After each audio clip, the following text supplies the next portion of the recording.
სასწაულს მნიშვნელოვანია, რომ ყველანაირი ჩვენ ამას ვხედავთ, ხო, რომ ყველანაირი შეხვედრა, ყველანაირი საერთაშორისო კონტაქტი რაღაცა შეეცადონ, რომ გაასაღონ როგორც ურთიერთობების ნორმალიზაციის მიმავალი გზა, მათ შორის ამერიკის შეერთებულ შტატებს რაც შეეხება ჩვენ არაერთხელ ვნახეთ, რომ ყველა შეხვედრა თუ კონტაქტი, რომელიც არსებობს, იქნა, ასე ვთქვათ, რაღაცნაირად შეფუთული პროპაგანდის მიერ, როგორც სწორედ აქეთკენ მიმართული ნაბიჯები. ცხადია, რომ დღეს, როდესაც დე-ფაქტო ამ ქვეყანას ყავს, ასე ვთქვათ, ის გუნდი მართავს, რომელიც დღეს მართავს ამ ქვეყანას, არსებობს მთელი რიგი საკითხები, რომელზეც კომუნიკაცია საერთაშორისო თანამეგობრობისგან უნდა შედგეს დე-ფაქტო მმართველ ხელისუფლებასთან და ეს კონტაქტები არსებობდა და მომავალში იარსებებს, მათ შორის არ გამოვრიცხავ, რომ რეგიონში შექმნილი ვითარებიდან გამომდინარე ჩვენ ნახოთ ასევე დამატებითი კონტაქტები ამერიკის დღევანდელი ადმინისტრაციის წარმომადგენლების მხრიდან საქართველოს დღევანდელ მმართველ რეჟიმთან, მაგრამ მე არ მაქვს მოლოდინი სიმართლე რომ გითხრათ, რომ რაიმე სტრატეგიული ცვლილება იქნება იმის გარეშე, თუ არ გადაიძმება კონკრეტული ნაბიჯები, რომელსაც მათ შორის ამერიკის შეერთებული შტატები ითხოვს დიდი ხანია ამ ხელისუფლებისგან, იმიტომ რომ ჩვენ გვინახავს სხვადასხვა შეხვედრები თუ კონტაქტები და ამის შემდგომ გავრცელებული ინფორმაცია ამერიკული მხრიდან, რომ ისინი ელოდებიან იმ ნაბიჯებს საქართველოს ხელისუფლების მხრიდან, რომელიც მისცემს მათ შესაძლებლობას, რომ გარკვეული ასე ვთქვათ, რაღაცა სიახლე შემოვიდეს ურთიერთობებში და მეტის მოლოდინი სიმართლე რომ გითხრათ, არც შემთხვევაში არ მაქვს, თუმცა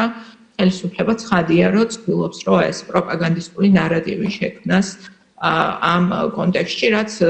თავისთავად გარკვეულწილად ცოტა რაღაც სასაცილოც არის იმ ფონზე, როდესაც ისინი მუდმივად საუბრობენ იმაზე, რომ არ სჭირდებათ არავისთან ურთიერთობები, რომ ისინი სწორ გზაზე დგანან, რომ ამ ხელისუფლებამ იცის ერთადერთმა რა არის სწორი საქართველოსთვის და სინამდვილეში ყველა შემთხვევით სარგებლობენ, როდესაც შეუძლიათ, რომ რაღაცა პროპაგანდისტულად გამოიყენონ რაიმე სახის კონტაქტი, გაასაღონ ეს თითქოს რაღაცა ნორმალიზაცია არის შესაძლებელი. ქალბატონ სალომე, თქვენ ლელომ გააკეთა განცხადება ანაკლის სპორტთან დაკავშირებით. ეს საკითხი არის მნიშვნელოვანი, ყოველთვის იყო პირადად მამუკა ხაზარაძისთვის მნიშვნელოვანი და ლელოსთვისაც. ცხადია, ძალიან ბევრ რამეში იკვეთება, რომ საქართველო მოექცა შეერთებული შტატების ფოკუსში, ევროპის ფოკუსშიც არის დიდი ხანია და ევროპა არ მალავს, რომ ეს დაკავშირებადობა და შუადერეფანი მისთვის არის საინტერესო ეს რეგიონი, ზოგადად სომხეთი, აზერბაიჯანზე საუბრობენ, ახლა საქართველოს აღარ ახსენებენ, იმიტომ რომ შეუძლებლად მიაჩნიათ ამათან ურთიერთობა, მაგრამ დაინტერესებულია მოკლედ დასავლეთი ევროკავშირი, შტატები საქართველოს სატრანზიტო შესაძლებლობებით, განსაკუთრებით ტრამპის მარშრუტის გაცხადების შემდეგ, ხო და ეს ცხადია ყველაფრიდან ჩანს, რომ ღია წყაროებიდან ჩანს, რომ შტატებს აქვს ინტერესი აქ თუნდაც სატრანზიტო პოტენციალის გამოყენების. როგორ ფიქრობთ, შეიძლება რომ ეს იყოს ერთ-ერთი თემა საუბრების და აქვს თუ არა ივანიშვილს რესურსი, რომ აი მაგალითად დათანხმდეს იმაზე, რომ შტატების ინტერესები ანაკლის სპორტთან დაკავშირებით თუ არ ვიცი ფოთის სპორტით შეიძლება იყოს, მაგრამ ეს ძალიან პატარა მასშტაბია, ანუ გაითვალისწინოს, რომელიც პრინციპში აბსოლუტურად ეთანადება საქართველოს ინტერესებს, ხო? როგორ ფიქრობთ, ამის რესურსი არის და მიდის ახლა ლაპარაკი ამაზე?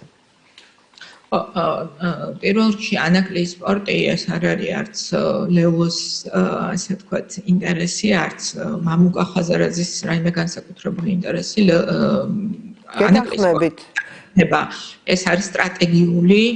გარღვევა საქართველოსთვის და მე შემიძლია პირდაპირ გითხრათ, რომ ამ პორტის დასავლური ინვესტიციით და ამერიკული ინვესტიციით აშენება იქნება სტრატეგიული გარღვევა საქართველოსთვის, ვინც არ უნდა იყოს იმ მომენტში ამ ქვეყნის მართვის სადავეებში და მე ვფიქრობ, რომ არც მე, არც თქვენ, არც ნებისმიერი სხვა საქართველოს მოქალაქე, ასე ვთქვათ, ჩვენთვის ის კი არ არის მნიშვნელოვანი, როდის ან ვისი ხელისუფლების პირობებში მოხდება ამ ქვეყნისთვის რაიმე მნიშვნელოვანი სასიკეთო გარღვევა და მით უმეტეს ესეთი სტრატეგიული გარღვევა, როგორც ანაკლის სპორტის აშენება, არამედ ფაქტი რომ შედგეს, ხო, რომ ეს პორტი აშენდეს და ეს პორტი აშენდეს პირველ რიგში სწორედ დასავლური და ამერიკული ინვესტიციებით. ამას ეხებოდა სწორედ ლელოს განცხადება, რომელიც ჩვენ რამდენიმე კვირის წინ კიდევ ერთხელ გავაკეთეთ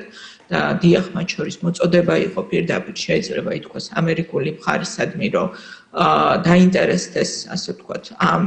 თემით და ამ პროექტით, იმიტომ რომ ესეთი არის ჩვენ ამაზე ადრე გვისაუბრია, ესეთი არის დღეს ამ ადმინისტრაციის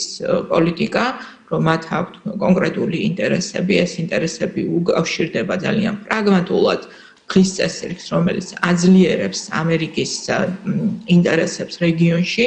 და სწორედ ამიტომ იყო ჩვენი შეთავაზება, რომ გარკვეულწილად ამ ტრამპის გზის გაგრძელებად, ასე ვთქვათ, კარიბჭეთ აღქმული იქნას ანაკლიის პორტი და ამ პორტში ეს პორტი აშენდეს სწორედ ამერიკული ინვესტიციებით. ახლა ამასთან დაკავშირებით რა მოხდება, ეს სამწუხაროდ დღეს ჩვენს ხელში არ არის. დღეს ლელო რო იყოს ამ ქვეყნის მართვის სადავეებში ეს პორტი აშენებული იქნებოდა დიდი ხნის შესაბამისი ამერიკული და დასავლური ინვესტიციებით. ფუნქციება უკვე იმუშავებდა, უკვე შექმნიდა სამუშაო ადგილებს და უკვე საგრძნობლად შეცვლიდა უსაფრთხოების თვალსაზრისით ჩვენი ქვეყნის დაცულობის ხარისხი იქნებოდა გაცილებით ამაღლებული. ახლა ის ივანიშვილი დღეს რას ცდილობს? მე გულწრფელად რო გითხრათ, ანუ ჩემი პირადი შეხედულება რაც არის ივანიშვილის დღის წესრიგის, იმიტომ რომ სამწუხაროდ ეს არის ხო დღეს ჩვენი რეალობა, რომ იქ სადაც სახელმწიფო ინსტიტუციების გაუქმება მოხდა და მიტაცება მოხდა სახელმწიფოს ერთი ადამიანის და მის პირადი ინტერესებით, იქ მხოლოდ ამ ადამიანის პირადი ინტერესები განსაზღვრავს სამწუხაროდ დღევანდელ დღის წესრიგს და არა ის, რომ მაგალითად სიღარიბე აღმოიფხვას, ან ფასებმა დაიწიოს, ან სამუშაო ადგილები შეიქმნას. ივანიშვილის კონკრეტული ინტერესი ამერიკის შეერთებულ შტატებთან, ჩემი აზრით, დღეს არის ერთადერთი და ეს უკავშირდება სანქციების თემას. იმიტომ რომ ივანიშვილი დღესაც არის სანქცირებული ამერიკის შეერთებული შტატების მხრიდან. ამიტომ რა თამაში თამაშობს ის და ვაჭრობს თუ არა ის საქართველოს ბედით, მათ შორის ამ სტრატეგიული პორტის ბედით, ამ სტრატეგიული პორტის მომავლით საკუთარი დღის წესრიგიდან გამომდინარე, ეს შემიძლია მხოლოდ ვივარაუდო, რომ ალბათ ესე არის. მოდი ვივარაუდოთ. გამომდინარე იქიდან, რომ არის აი სახელმწიფო დეპარტამენტის ბოლო განცხადებაში, რასაც მედიას პასუხობს ხოლმე ძირითადად ესე პროაქტიულად თვითონ არ აკეთებს ესე განცხადებებს საქართველოსთან დაკავშირებით. ქართული მედიის კითხვებს პასუხობს ხოლმე. არის ნახსენები, ორმხრივი ინტერესები, ამერიკის ინტერესები ხო რეგიონში, აი ეს პროექტები, შავი ზღვა, აი სხვადასხვა ფორმით არის ხოლმე ნახსენები და ჩვენ უნდა შეგვიძლია ვივარაუდოთ, რომ არის ეს ინტერესი გამოხატული და შეიძლება ამაზეც ელაპარაკებოდნენ ივანიშვილის ხელისუფლებას. ხა სხვა რაზე უნდა დაელაპარაკონ, არ ვიცი სიმართლე რომ გითხრათ ამ ეტაპზე ამ ხელისუფლებას, ხო? დიდი ხალისი არ ეტყობოდა მაინდა-მაინც არც ტრამპის ადმინისტრაციას, რაც მოვიდა ხელისუფლებაში, ამათან საუბრის. ალბათ რაღაც კონკრეტული ინტერესების გამო შეიძლება დაელაპარაკონ, ხო? აი როგორ წარმოგიდგენიათ ეს საუბრები? ივანიშვილი, რომელსაც ეშინია ერთის მხრივ გააბრაზოს ტრამპის ადმინისტრაცია და უარესი სანქციები მოიწიოს, შეიძლება თუ არა, ვთქვათ, დათანხმდეს აი ამ ურთიერთსაინტერესო პროექტზე. ხა პირადად ივანიშვილს უარ აინტერესებს ეს ამბავი,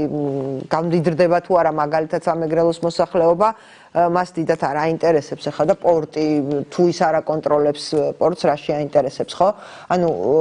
შეიძლება თუ არა თუნდაც აი ამის გამო დათანხმდეს, თქვათ, აი ამ პროექტზე, რომ რაღაცნაირად ეშინია. თუ რუსეთის უფრო ეშინია და ვერ დათანხმდება ასეთ პროექტზე. მე ვფიქრობ, რომ დღეს ჩვენ შეგვიძლია ვიმსჯელოთ ყველაფერზე იმით, სადაც დღეს არის საქართველო, ხო? აი იმიტომ რომ აი სად იქნებოდა საქართველო დღეს ჩვენ რო არ გმართავდეს რეჟიმი, რომელიც იმართება არა მხოლოდ ერთი კაცის და მისი ოჯახის პირადი ინტერესებით, არამედ დიახ, როგორც თქვენ ბრძანეთ და მეც ხშირად მithქვია ეს პოზიცია, მათ შორის იმ წითელი ხაზებით, რომელსაც უგლებს რუსეთი ამ ხელისუფლებას, ხო? ანუ სადამდე შეიძლება რომ ის წავიდეს და ეს ხაზები სულ უფრო აშკარა ხდება და სულ უფრო, ასე ვთქვათ, ხელშესახებია. ესეთი წითელი ხაზი გავუო ჩემი აზრით რუსეთმა ევროკავშირში გაწევრიანებას, რაც შეეხება საქართველოსი ამიტომ არის, რომ დღეს შეჩერებულია საქართველოს ევროკავშირში გაწევრიანების პროცესი კობახიძის გაცხადების და საქართველოს დღევანდელი ხელისუფლების პოლიტიკის შედეგად. არანაირ სხვა წინაღობა საქართველოს ევროკავშირში გაწევრიანების გზაზე არ აქვს. ამ ხელისუფლებამ თავად გამოაცხადა უარი ევროკავშირში გაწევრიანებაზე, იმიტომ რომ ესეთი იყო რუსეთის მოთხოვნა. ამის ნაცვლად ჩვენ დღეს გვყავდეს ხელისუფლება, რომელიც ეროვნული ხელისუფლებაა და არა რუსეთის ინტერესების გამტარი, ჩვენ ცხადია ვიქნებოდით უკვე ძალიან წინწასული გაწევრიანების მოლაპარაკებების გზაზე. და მეორე ასეთივე პროექტი, რომელიც გაჩერდა, იმიტომ რომ ეს არ იყო რუსეთის ინტერესებში, ეს არის ანაკლიის პორტი, რომელზეც მრავალი წელიწადია ჩვენ გვესმის განცხადება, რომ ეს პორტი აშენდება, ოღონდ ეს პორტი არ შენდება და მათ შორის დღეს რაღაცა საინტერესო ინფორმაცია გაავრცელეს, რომ რაღაც ახალი პროექტის დამტკიცება უნდა მოხდეს ანაკლიასთან დაკავშირებით. ანუ ის უზარმაზარი სამუშაო, რაც გაწეული იქნა და მათ შორის უზარმაზარი ფინანსური რესურსი, რომელიც ჩაიდო ამ პორტის აშენების ცდილობაში ანაკლიის კონსორციუმის მიერ, ეს ყველაფერი ესე გადააგდეს, შეიძლება ითქვას, სანაგვეზე. წლებია საუბრობენ იმაზე, რომ ეს პორტი უნდა აშენდეს. მე რაღაც საუბარი იყო, რომ ეს თვითონ ჩინური რაღაცა ინტერესი გამოისახა და ჩინური ინვესტიციით განხორციელდება, მაგრამ ესეც არ ხდება და დღემდე არ ვიცით რეალურად არც არანაირი პირობები, საჯარო ინფორმაცია ყოველ შემთხვევაში არ გაუციეთ ამაზე. ამიტომ იმ ყველაფრიდან ვასკვნით, რომ რუსეთისთვის წითელი ხაზი არის ასევე ანაკლიის პორტის აშენება, იმიტომ რომ ეს როგორც ევროკავშირში გაწევრიანება ფუნდამენტურად ცვლის საქართველოს მდგომარეობას, როგორც ეკონომიკურს, ასევე უსაფრთხოების, ასევე ასე ვთქვათ, ჩვენი სუვერენიტეტის დამტკიცების თვალსაზრისით, ანაკლიის პორტი არანაკლებ მნიშვნელოვანი სტრატეგიული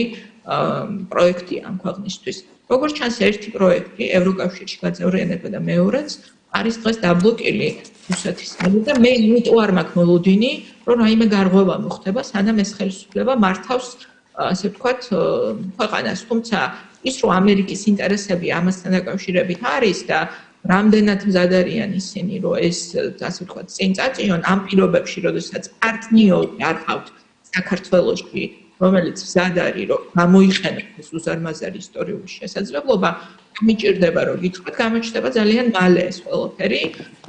მე სამწუხაროდ არ მაქვს პოზიტიური მოლოდინი, გულწრფელად ვიტყვით, თუმცა ასევე გულწრფელად გეტყვით, რომ თუნდაც დღევანდელი ხელისუფლების პირობებში ანაკლიის პორტის აშენება ამერიკული ინვესტიციებით, რა თქმა უნდა, ქვეყნისთვის იქნებოდა ძალიან დიდი გარღვევა და რა თქმა უნდა, ნებისმიერ შემთხვევაში, მაგრამ ეს თეორიულად თუ არის შესაძლებელი, იმიტომ რომ ამერიკული ინვესტიცია როცა შემოდის ქვეყანაში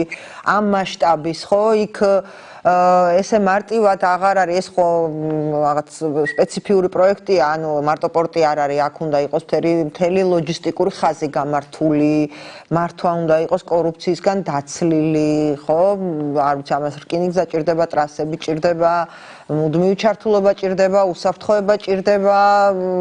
და ასე შემდეგ, ხო? და ამ ტიპის რეჟიმში, როცა სასამართლო არ არის, რაღაცა მაფიოზური გარჩევებია და ასე შემდეგ, ქვეყანა რაღაც ეგეთი წესებით იმართება, რამდენად არის შესაძლებელი თავსებადი საერთოდ ეს ყველაფერი ერთმანეთთან? ახლა ზოგადად ჩვენ რასაც ვხედავთ ქვეყანაში, მიუხედავად რაღაცა, ასე ვთქვათ, მითიური ეკონომიკური განვითარების და რომელიც ისეთივე მითია სინამდვილეში, ანუ რეალური ეკონომიკური განვითარება, რომელიც აისახება საქართველოს მოქალაქეებს, ეს არის ისეთივე მითი, ისეთივე ტყუილი, როგორი ტყუილიც არის ის, რომ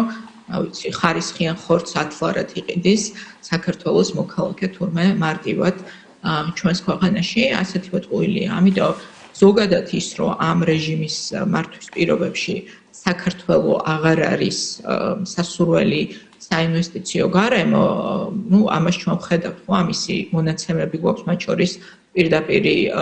ინვესტიციები, უცხოური ინვესტიციები საქართველოში არის მკვეთრად შემცირებული და დიდი წილი ეს არის რეინვესტიცია. ანუ საბოლოო ჯამში რეალურად ჩვენ ვსაუბრობთ ბანკების მოგებაზე, რომელიც აისახება ვითომ როგორც უცხოური ინვესტიცია, მაგრამ არანაირი ახალი რეალური ინვესტიცია ეს არ არის. ამიტომ ამ გარემოში გეთანხმებით, რომ ზოგადად არა მხოლოდ ისეთ მასშტაბურ პროექტში, როგორც ანაკლია, არამედ ზოგადად, ასე ვთქვათ, ფულის ჩადება არავის არ უნდა, იმიტომ რომ ყველაფერს რო თავი დაანება, რომ შეადარო, ხო, მაგალითად, მე არ ვამბობ ახლა, რომ შვედეთს შევადაროთ საქართველო, ან რა ვიცი, ნორვეგიას, ან ქვეყნებს, სადაც არის რაღაცა გამართული სამართლებრივი სისტემა, თუნდაც ავტოკრატიულ მიმართულების მქონე ქვეყანას რო შეადარო, აი როგორც რა ვიცი, ჩვენი მეზობელი ქვეყანა აზერბაიჯანი, აზერბაიჯანში გასაგებია ვინ მართავს ქვეყანას, გასაგებია რომ იმ ადამიანს უკავია ოფიციალური პოზიცია, გასაგებია თამაშის წესები.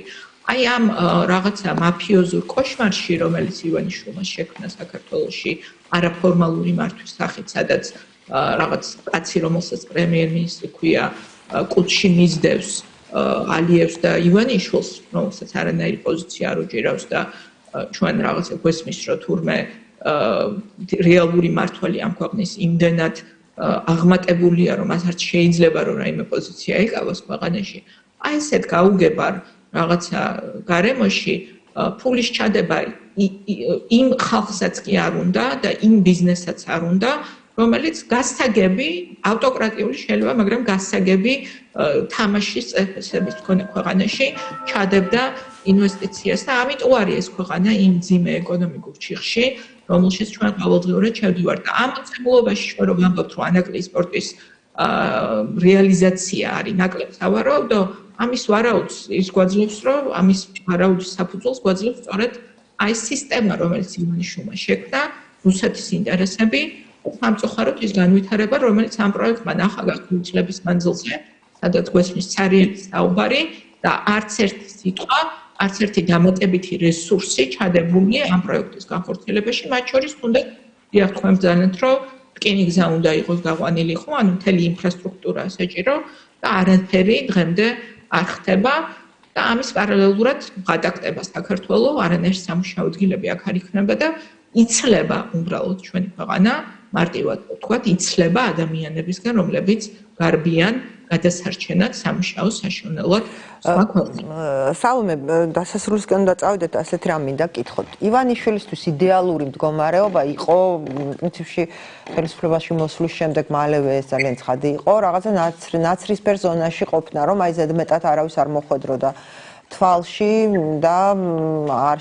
საგარეო პოლიტიკაში ყოფილიყო რაღაცა ძალიან წყნარად და ჩუმად, ხო, მაგრამ აი უკრაინაში ომის შემდეგ